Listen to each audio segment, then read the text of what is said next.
Your moderator today. There is my Twitter handle, Gateway Disaster.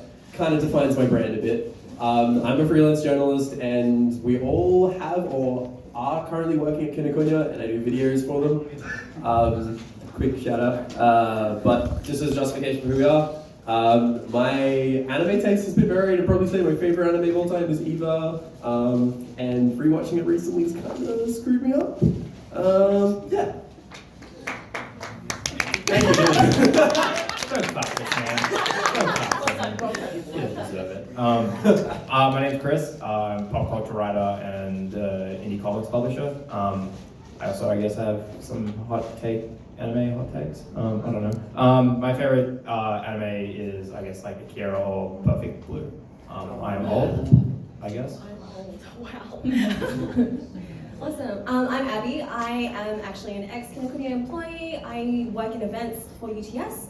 So if you ever want to talk about startups, talk to me.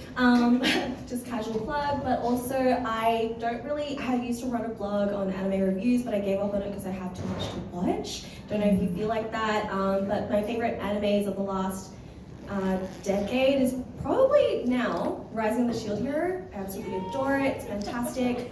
Yep. I see you, I acknowledge you. And my favorite from the last 20 years, it's hard to say because there's a lot, but my favorite's probably Furikuri or Eureka 7. If you haven't watched those, you should also touch point on those too. Yeah. Hi, I'm Felicity. I am a queer blogger / commentator. I mostly do like book and anime and movie, like reviews. I just review things and it's a lot of fun. And then people invite me to panels. My favorite anime is, my two favorite animes, Death Note and Oran High School Host Club. Yes. It's a bit of a fun, yeah, right? It's so good. Okay, thank you. Unsurprisingly, we're very gay on this panel. Yeah. We're sandwiching this race. Yeah, we're sandwiching. Oh, nice. But first of all, we're going to talk about our criteria here. Like, what do we define as anime that is the best and that should be considered in a time capsule? First of all, we're not talking about any legacies, so things that have come out prior to 2009. There's one exception to that, which we will talk about. You can probably know what that exception is right off the bat, because it's one of the best anime of all time. Yeah, so like statement. Yeah, so like the example, I guess, is that like Dragon Ball Super is technically a legacy series that people aren't coming into Dragon Ball Super to be like, yeah, the new series. It's like, oh yeah, Dragon Ball Z. That is so much. That's where the popularity of it exists, and everything kind of like falls out on the outside of it. And that includes Jojo. Jojo as well, yeah. It's a great series and it's super cool, but it's been around for years.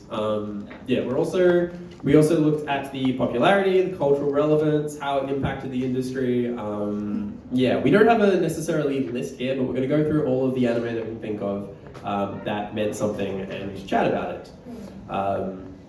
So first off, we're just going to talk about TV series for like 25-30 minutes.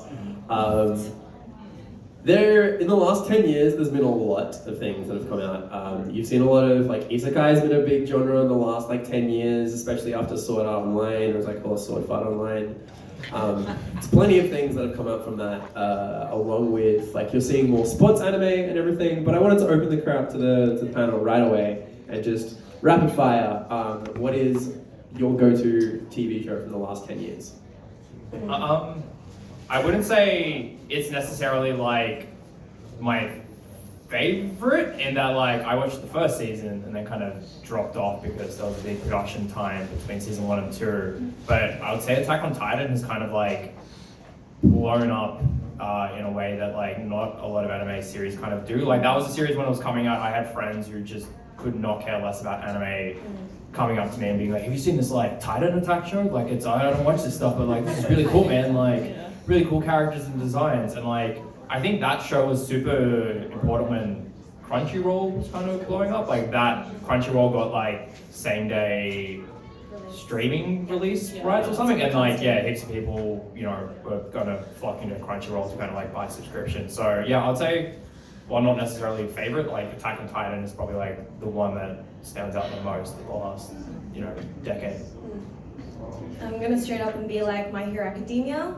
Obviously, it's exploded in the last 2 years, but it's phenomenal as most of us here read comics as well, and considering the fact that it was kind of like, I love Marvel so much that I'm gonna make like a manga about heroes. It's fantastic. The production quality is amazing. Obviously, Studio Bones. I personally don't even read the manga because I'm like, dang, Studio Bones, like, mint work. And it's just the phenomena as well, like the amount of people who identify with certain characteristics of the characters, the storytelling, the pro-tags and the antags. You can't hate anyone. And that's like probably one of the most standout series for me, like having jumped on only recently because I was kind of like, oh, I don't know, is it gonna be like Naruto? Is this a long running thing that actually might fall off the wagon with, but I have no qualms whatsoever. So yeah. I feel like though with My Hero, like compared to Attack on Titan, it's something, as you said, that's only become culturally relevant in the last few years. Yeah. Heroes. It's enshrined in a lot of like things that we love about Shonen and like all of the conventions and like subverts it in a way. So I do kind of see what you're saying. Yeah, I mean, like, I think, My Hero is very much, it's a shonen show made by a guy who's raised on, shonen comics. And can't draw women. He's like, it famously cannot draw women. Yeah. It's terrible. But we like Nico Chaco. Yeah, it's good, it's respect.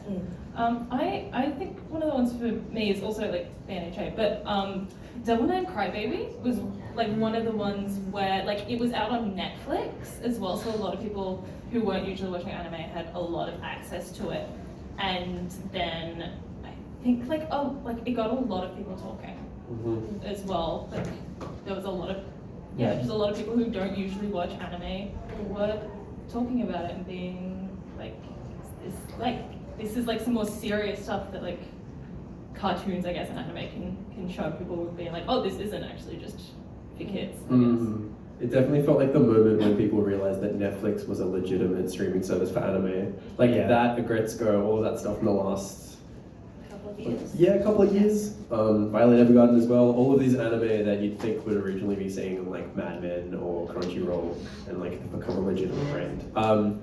I do want to quickly, because I feel like we could spend hours just talking about it, but I feel like it's going to be easier if we just say an anime and then dissect it. So we have to acknowledge it. Sword Art Online.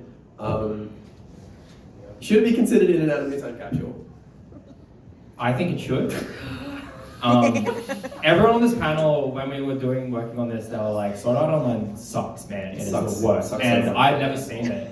But I know just like how popular it is by like, just osmosis of other people around me. So I went and watched a bunch of it over the last week, and like, it's fine, but its importance is like, I think, it's an average show, but like its importance is like so much huger than maybe some other better shows that kind of like put to the wayside. Like without that kind of being, blowing up in popularity, you don't get like the translation of other like Isekai series, like Especially light novels that are reincarnated as a slime, reincarnated as a vending machine. Yeah. So I guess that's a double-edged sword of like, you can blame Sword Art Online for those things being everywhere in like the English market now. And also you can kind of thank Sword Art Online for being everywhere in the English market now. Like, Sword Art Online is the Limp Bizkit of like anime, in that, like, here's the thing, like, everyone hates Limp Bizkit, like, not a great band, but when they came out in like the late 90s, they were like top of the charts selling, like they were insanely popular, and heaps of people forget that. Like, we still kind of talk about Limp Bizkit nowadays in a like, remember Limp Bizkit? They were rolling in like chocolate starfish, but like, we still talk about it and remember it, and like, that is such a big kind of like cultural thing. And like, I think that's the thing with Sword Art, like, a lot of people don't like Sword Art, but like, people still kind of talk about Sword Art. Like, even when you're talking like trash about Sword Art, you still talk about Sword Art. So yeah, I think definitely. Yeah. It becomes I'm gonna the back this vernacular up. of the subject. Yeah, basically, it's like the Yeah. catalyst for all of that. Yeah, like I've never watched Sword Art Online. I'm probably never gonna watch Sword Art Online, but I know way more about Sword Art Online than I should. Yeah. Like not watched it. Yeah, having not watched it, I know quite a bit about it, and like having seen in like the past few years, like the amount of light novels go like that you can buy from like just being like, you could get basically, I think you could get Melancholy of Haruhi Suzumiya and I think that might have been Like about it. Bacano. Yeah. Like small stuff that was already Yeah, established. like there were like maybe like 5 light novels that you can buy Before, yeah. yeah beforehand, and now we've got like whole sections and Well, it's okay. Apparently, there was a ban on Isekai stories being submitted to competitions, so not happening as much. Not that we hate it completely. Like, it is a very fantastic genre. It's a very fantastic idea. I mean, Isekai stories have been around since forever, and like basically Sword Art Online rides on the wings of things like Tower of Jowaga and Dot Hack. Dot Hack being obviously a huge thing in Japan. Just unfortunate that it came at a time when we weren't online at the same level and the same capacity, and not able to kind of consider the idea of being like within MMORPG space. But now with so many multiplayer games, like you've got League, you have Overwatch, like all that kind of stuff, and Final Fantasy 14, you can actually imagine yourself like in that space. That game, whatever that was. Yeah, although I also love the trend of just like meme culture about isekais. oh god, yeah. Like, reincarnated as a vending machine is just the most phenomenal. And now I wander the dungeon, and they get longer. Yeah. Like the titles are getting longer. Like they started off as I was reborn as a slime, and now it's So I what? was reborn. Yeah. Oh, like with about being stuck in the other world with your mum, that new one? Yeah. The titles sound like Rick and Morty, like interdimensional cable bits. Just like, okay, Or cool. just like they're just like throwing words in. Yeah. Also, I would like everyone to know that technically Futurama is an isekai. Yes. If you think about it. Yeah, man, but like, About that it is technically. boring. Tron is the original isekai, so. Yeah, no, we should put Tron in this, not actually, it's not online. But yeah, moving on, I think we also need to talk about something that was just as influential in the last 10 years, which a lot of people might not actually realize, which is Madoka Magica, which is an amazing, an amazing show about like looking at the magical girls. It's basically, we describe it as like Evangelion, the Evangelion of magical girls. So Evangelion, when it came out, it kind of revolutionized the mech genre by making it more like gritty and psychological and about the people behind the machine instead of just like the cool looking robots fighting in space.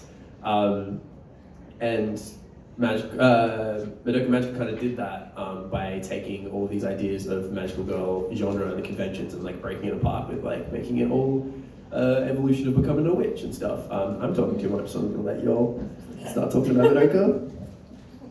Yeah, I mean, yeah, stuff like that. I mean, like, yeah, Evangelion was like this kind of big, like, postmodernist take on mecha stuff, and like that's, you know, mecha is such a big genre in anime. Same with Magical Girl, and like, yeah, like the fact that Madoka never existed like earlier seems weird in hindsight because there's just so much, and the culture's there to kind of look at and deconstruct. But yeah, like. I definitely think that, and like, yeah, that series struck a lot of chords and a lot of people, like the fandom of the Magical Girl, like people can kind of watch it and like, oh, it's like Sailor Moon, but it's asking questions that Sailor Moon never really asked, and that's interesting. Like, I like watching stuff like that. I've never watched Madoka. Oh. So, Oh my god. yeah, Just so I watch the have first two episodes. this is like my personal thing. I don't really watch or read anything that looks too cute.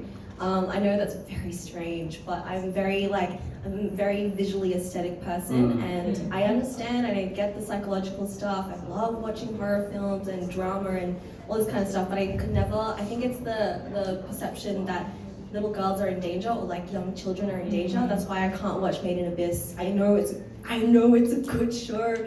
I just get terrified at the prospect because I'm very averse to seeing like potential of child abuse or that kind of pain level for young children, especially if they look like younger than they actually are. Yeah, that's my main personal take on it. Yeah, well, I was gonna say that I think that's something that Madoka does well because it shows like it's kind of realistic. It's like, yeah, these are like, how old are they? They're like 14, 15 or something like that. Yeah, they're kind of mid-teens, and it shows you like exactly how a 15-year-old would respond to like being put in this situation. And also, I quite like that even though they have like these really cutesy outfits, they're not necessarily sexualized as a lot of magical girl animes do get. And like because I know that like here in the West we think of Sailor Moon as being like really cool and empowering and stuff, but I know that in Japan they are still like still a 12-year-old in a short skirt. Like could do something about that. But also, the Madoka movie has lesbian. And one of them's the devil. Yeah, one of them's the devil. And that was a really big thing at the time because we hadn't had Yuri on Ice yet or anything like that. We hadn't had any kind of legitimizing treating this as a serious non-fandom-y sort of thing in a mainstream anime, and especially because the movie where they did that came out after Madoka Magica was really, really popular. They were just yeah, we're just gonna put that in there, and then and then people were like, oh, okay, cool, and they're like, oh, okay, everyone's fine with this. We can just keep going, maybe. Yeah, and soundtrack also slaps. Yes. Speaking of, we actually really do need to talk about Yuri on Ice because it's a really great show just in general, and it is one of the few anime that is pushing multiculturalism and all these different diversities. But it also started a conversation, especially on anime Twitter, of queerbaiting versus queer coding. Yeah. And whether we're okay with not getting full representation and stuff. It's a great series, I should say. I do love it. Yeah. But I think it's one of those series where it's you need to include it in something like this because it created a conversation. And it still does. Yeah. And people love it. I do think some of it is a bit over the top. Because I liked it, but not the best thing ever. But also you have a legitimate queer relationship in it. But also another character not represented so well. JJ, oh boy. I think the best thing about Yuri on Ice is that it's Kristoff. Yeah. Oh yeah, that was Yeah, amazing. I loved him. I love him so much. But also I feel at the same time people are oh, it's the flamboyant gay character, whatever, and you're just I think it's okay if you have multiple slices of queer representation, which is what that kind of tries to do. Yeah. Because I think there are other characters besides those two. Well, there's 5 queer characters that I can think off the top of my head. Yeah. And it's pretty good variety. Yeah, sorry, I cut you off there. So the relevance of Yuri on Ice isn't only just for representation's sake, but also the fact that it's also leading up to the 2020 Olympics. I think it's a really fantastic way to see how anime is pushed and driven by things like real cultural things that are happening in Japan, and it kind of shows the state of play and what the interest is, because obviously in Japan it's one of the highest exports globally, and the fact that you can get series that are very much this is actually representative of the time and place and where we're leading up to, even with Free, and the fact that it's also ever since the beginning the intention was that it would be we're going to go to the Olympics, and the Olympics is in Japan, Tokyo next year, and that's really just fantastic to see, and I think that it kind of embeds it then in cultural history as well. It's not just a matter of this is just it's a nice little thing on the side that we're doing, but it's actually leading up to something. That's my favorite thing about it too. Kind of echoes the sense of nationalism in Japan that you kind of see. I do think we should. I feel we should also talk about Free because it hit the fandom, the anime community pretty. I rather Splash. Pretty It got people, even people who aren't really into the BL-ish vibes of it, into getting working out for the cosplay. Thank you. The year that came out, so many people just wander around in swimsuits. Just nice. The thing, let me see your abs first. It's also a good example, I think, of sports anime in the last 10 years just being a huge thing. The two big genres I feel in the last 10 years have been Isekai in the last 5, and then sports. Sports are still big, but the first 5 years of 2009 to 2014, 15, it was Haikyuu, Kuroko no Basket, Free. Now there's ones about people running and archery. Is Cross Sense the baseball one? No, or am I missing out on it? That's a new one. But they've been sport anime before, but I feel in the last 10 years they've really become a huge deal and a huge thing. there's another one that I'm trying to think. Like Prince of Tennis was out for years, but it didn't have as big of a fandom, I think, in the mainstream community as like Haikyuu or a lot more other Shonen Jump stuff. Yeah, it was a lot more niche, I think. Yeah, or at least coming from a young person like me, I assume it was. Yeah, like it was Always always remember that. Yeah. I remember like a few years back, like when Haikyuu had just come out, like walking around near where a convention was, and there were a bunch of people in the outfits, and my brain was like, oh, there must be like a sporting event or something. So these guys can go have a good time, watch some kind of sport, and then it was like, oh wait, they're wearing like funny colored wigs. Oh, there's a convention. So yeah. Yeah, and like it's a bit more safe for work than walking around as a free cosplayer. Yeah. Not that I'm against it, I'm not. How are the dudes doing that in the winter? They're the true pros. They are the true Yeah. Heroes. veterans. Yeah, so we have a lot of other stuff to go through, but I do want to address the anime that I mentioned before that is an exception to our rule of no legacies, which is of course the incredible, amazing Fullmetal Alchemist Brotherhood, which is good in so many ways, and we'll probably touch on nearly none of them because there's so much. But probably the best thing about it is it's a perfect capture of like a story from start to finish, and every single moment, kind of comes together. Yeah, like I remember watching the original Fullmetal Alchemist like as it was coming out back when I was in high school and liking it, but there's definitely a point in it where story choices get a bit weird, and I don't understand how they decided these things. And then I found out later, there's like, oh no, the anime and the manga were running parallel, and as animes do, we're just like, we'll write it, we'll just make it up as we go along, and it'll be fine and good, and it wasn't. And then Brotherhood came out, and like I remember watching that and was being like, oh wow, this is such a more like interesting story. Like it starts off as this like, oh cool, we have like cool magical powers, and like, you know, the whole equivalent exchange thing being like, what's, you know, are you willing to sacrifice to have like all the power in the world? And then it turns into this like amazing, like complicated like war drama. And yeah, I feel like that series, while, you know, people still watch Brotherhood and being like, oh yeah, this is different from the original series I watched, Brotherhood just kind of eclipsed it of like, no, this is how you do it right. Like, this is how you build and like adapt a series comparatively, which I know you were like, let's discount Jojo. I feel like Jojo's Bizarre Adventure, like the Stardust Crusader series, like that came out a couple years back, because they did the like OVA in the OVA in the 90s, which is fine, but like has not aged that well. But the new one is the one that everyone thinks about. Like that's the one that people associate with, and I think that's where Brotherhood sits. Is like when people say Fullmetal Alchemist, their brain goes to, oh, that one. Yeah. That's bad. Yeah. Oh, okay, yeah, You that just is. said everything.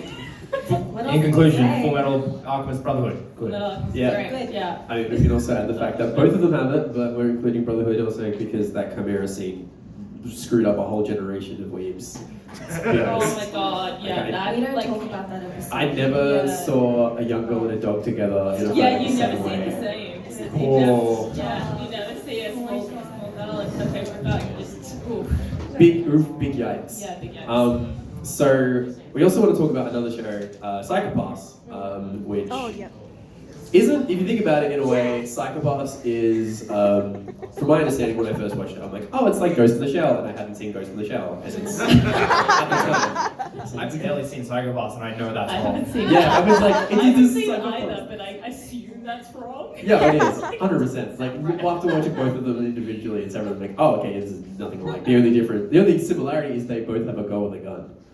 I think, if you think about it, that's it. But Psychopaths was a really great show. I think the first season is really, really, really good. It's another, just like Fullmetal, it's that sort of series that you know that everything, all the story threads, all the moments are all intertwined together, and everything was planned. It wasn't like, oh, let's have this random moment of like, Akane eating cereal. Like, no, that's got nothing to do with the crime plot underneath it. I feel like that's another one that kind of blew up through Netflix as Yes. well. Because I remember seeing that on Netflix, and it keeps coming up on my Netflix, and I'm like, I will get to you. I will get to you eventually. But like I feel like it's just gone like up and up and up, and like watching it go from like the like, oh, this is something we think you'd like to be, like in like the main header being like, this is something we're actively like advertising because it's really popular, is really interesting. I think it was it's great because going in as a sci-fi fan and having watched like Minority Report, I was like, but then the thing happens. Okay, hands up, how many people have actually watched Psychopaths? Okay, so no maybe don't spoilers. spoil it. There's a thing that happens, and then it's not like Minority Report, and it's like, what is happening? Oh my god! And then it really hits you that it's fantastic, and it's like, it's really great because it's also, so I do a bit of like reading here and there of like anime theory. Something like that, and basically like before the last 10 years there was this whole obsession with fantasy series, and then in the last 10 years it kind of progressed into like stuff about technology and identity and crises relating to those, and I think that Psychopaths came out at a fantastic time to situate those conversations and talk about things that were happening IRL with technology and people thinking that they were just part of the system and that was like you were locked in and wow, holy shit, there's so much that you don't know that's happening that's in control of you, like marketing and like, but like this whole idea that, so if you don't know, Psychopaths is based on this idea that there's a system in place that control, or like that monitors how high your crime coefficiency is, and so how likely you are to commit a crime, and then that's how they catch crime before it happens. But clearly shit gets a bit screwy. And it's just a really great show of what fears people have in society, and I just love that it's kind of similar to Ghost in the Shell in the sense that it's about technology and fear and like society in general. Those themes do actually carry over. It's interesting to see that like rotate back because in the 90s you had that, right? With like Ghost in the Shell and Evangelion. What is the internet? Yeah. Now what is Oh my god. the future? 2050, we're all gonna die. Hey, Kira. You've all read that article. Yeah. I mean, like, it's the most basic. And it's fun, yeah. It's the, like, the ultimate, like, just ramp it all up of just, like, basic, like, Facebook, like, algorithm, like, ad stuff where, you're talking to a friend about, like, man, I really like brown dogs, love brown dogs. And then all of a sudden when you jump online, all of your ads are just like, hey man, come buy some brown dogs. It's like, So then we've got like the irony of like Netflix showing Psychopaths because they actively like change their thing to be like, oh, we think you'll watch this depending on like who's in the picture. They always show me the femme fatale. Oh, they always show me like a cool black couple. I don't know who Netflix thinks I am, but I like that I've got some like really like multi-racial, multicultural interests happening. I think that's really cool. I do wanna, so we're moving on now because the easiest way is just keep going through these. Hands up here who has watched Nichijou. Alright. Hands up if you've watched a clip from it, because you've probably maybe not seen the whole thing, but you've definitely seen something from this show. Yeah. Because it is like the perfect series of like comedy vignettes of like, if you've ever seen that clip of, what's the best one? deer? Suplexing the deer, or Mio, the yaoi, with the policeman and the goat. And she's like, I must get my yaoi. Yeah. Or the catching the sausage. Yeah. That's a good one. It's a good one. But just that, right off the bat, like Nichijou is like that one series you show and you're like, do you want to watch something super weird and super funny? That you're going to watch at 3 a.m. and just laugh and your parents going to knock on the door and be like, are you okay? And you're like, yeah, I'm just, don't mind me. Yeah. Watching a deer getting suplexed. Yeah, it's watching a deer getting suplexed. And something falling from the sky into something, there's like this weird one with a chip, like hair clip, is like another weld or something. It's weird. It's funny. It's funny. But in preparing this list, I was thinking about like some of the best like comedy anime that I can think of and like skit ones. And Nichijou is literally the first thing to come to mind. Obviously, there's like Pop Team Epic, but that's fairly recent, and I love that show a lot because it's weird. It's like SNL anime, but it's not Nichijou. Nichijou is like the funniest shit I've ever watched. The production quality is amazing as well. So I don't understand why you wouldn't watch the show if you love good production quality. It's fantastic. I also love that it's like got like all the hits of like different comedy that's come before it as well. You just see so much like Azumanga Daioh referencing in it. It's just it's great. It's fantastic. Yeah. It's self-referential. It's like a new Gintama. Oh yeah. Yeah, Gintama I feel like is very like It's still got. it's still going, in the last 2 but years. it parodies like anime culture, whereas Yeah. Nichijou is so easy for anyone to watch because like it's just really weird stuff of like a girl skipping and then she falls over.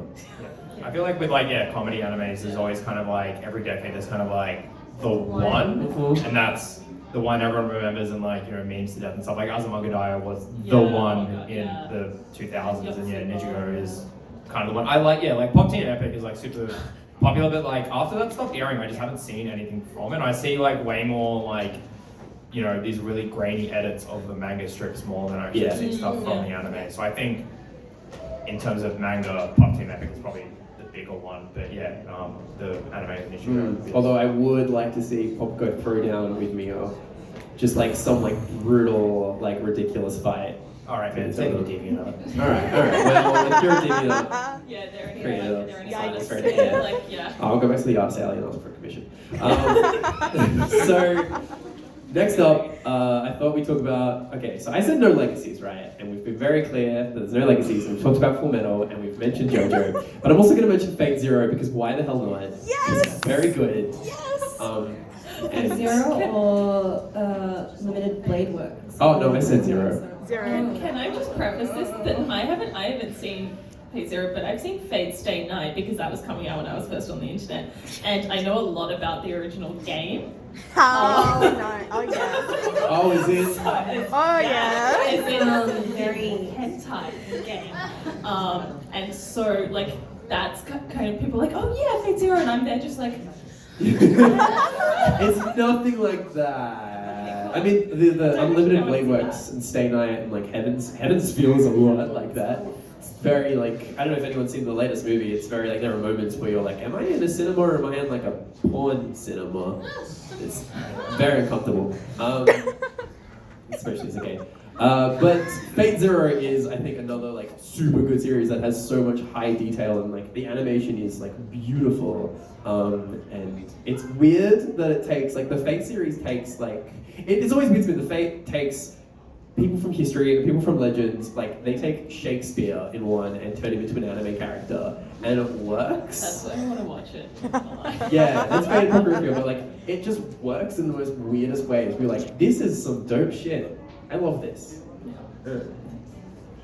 No one else got anything else to say about it? I've never seen No. Fate Zero, so I like everything, and this is the first time I've ever heard anything about it. So like, this is here like, okay, so we've got I don't know. weird like dating sim, like, and, like also Shakespeare is in But it. also, like, Cool. you have to Why find not? Holy Grail and stuff. Is Ryder in? Ryder's in all of them. Ryder is one of the seven. Standard, yeah. Oh, It's Oh, Alexander the sorry, Great I'm and Fate sorry. Zero. No, He's I'm a bar talking- boy. I'm talking about the original Hot Lady Medusa. Oh no, that's in Stay Night. Just in Stay Night, Yeah, yeah, not yeah. in the new. Okay. Zero has, although every Lancer, there's a disclaimer, every Lancer is beautiful It's hot. and Yeah. hot. Yeah. Yeah. Every one of them. Mhm. I know all these words you guys are saying, but these sentences make no sense. It's alright, we'll catch up on it afterwards. But anyway, Fate Zero was good. I forget, was it the first thing, was it before Ufotable? Abby, was this before Ufotable? Fate Zero? I don't remember. No. I haven't, no. It was after. It was up, this was Ufotable's first, right? Yeah, Zero was first and then you. Yeah, okay, that makes Yeah. sense, that's why it's pretty. Yeah. Very good. Yeah. So next off, we're gonna start with some others. I'm really afraid of segueing these. Kill a Yeah, kill? yeah, we'll talk about Kill la Kill because we're talking about horny stuff. So, So Kill la Kill is the most horniest anime from the last 10 years. That's a fact. I know that there have been actual anti-anime, but Kill la Kill is hornier. Yeah, and they keep it's really funny, people being like, oh no, it's like people really Oh, try yeah. really hard to justify, because like it kind of makes sense in the realm of the anime, but at the same time, like, people are watching it because it's a horny anime, like you're not watching it for anything, but people are like, no, it works, it has to be like that, you have to have as much skin exposed as possible, because otherwise fabric will take over, No, and it's like, it's okay. it's fine, like that's not why we're watching it. Yeah, dude, I read Playboy for the articles, like. I think Kill la Kill is fantastic, but it's kind of a shame. I was like, please let Tengen Toppa be in that, like, the last 10 years. It really Yeah, it's doesn't sit not. there. But I think that we can just take, Trigger, but Yeah. Trigger's not been so great the last, like, I don't know, I really like Kisnaiva. I don't mind But like the Kill, like the effect it had, it's kind of petered out a little bit. So that's where I'm kind of like on the border of like, is it an anime that you can consider a legacy, or would you say that like Tengen Toppa still trumps triggers in terms of Trigger's work, and Trigger itself is just so influential. I feel like in so I many bounced respects. off the legacy and like was riding on the wave of Studio Trigger prior to it.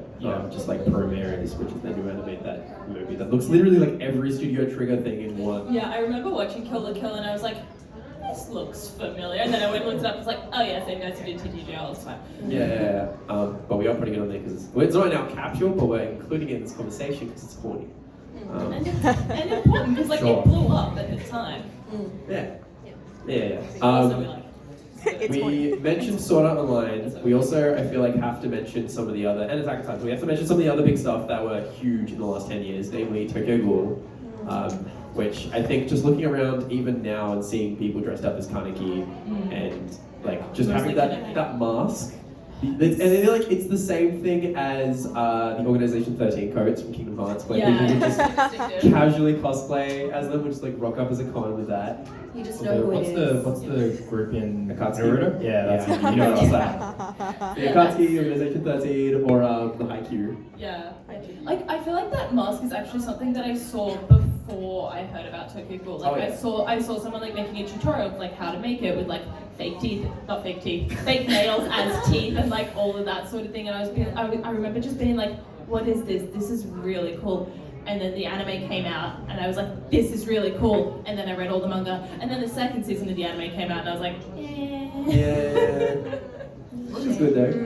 It's still really good, but I feel like this is one where I feel like I would put the manga in because I feel like it does a lot of really good psychological horror. I feel like the psychological horror aspect is done a lot better in the manga personally. Yeah, I think it plays out really interestingly, especially the separate author. Oh god. It's a spoiler, I'm not gonna mention it. It's fine. Oh, have you seen them? Oh no, I'm good. Okay. Alright, well. So next up, Monthly Girls Nozaki-kun. Gekkan Shojo Nozaki-kun. It's another great comedy. That's you know what? That's a manga. Like that's an anime that's been adapted from a manga that like I feel like you can treat them as slightly separate because it is different enough, but it does keep like the same. Like it definitely has the same sort of feel to it, but it has like some very different plot lines, I think.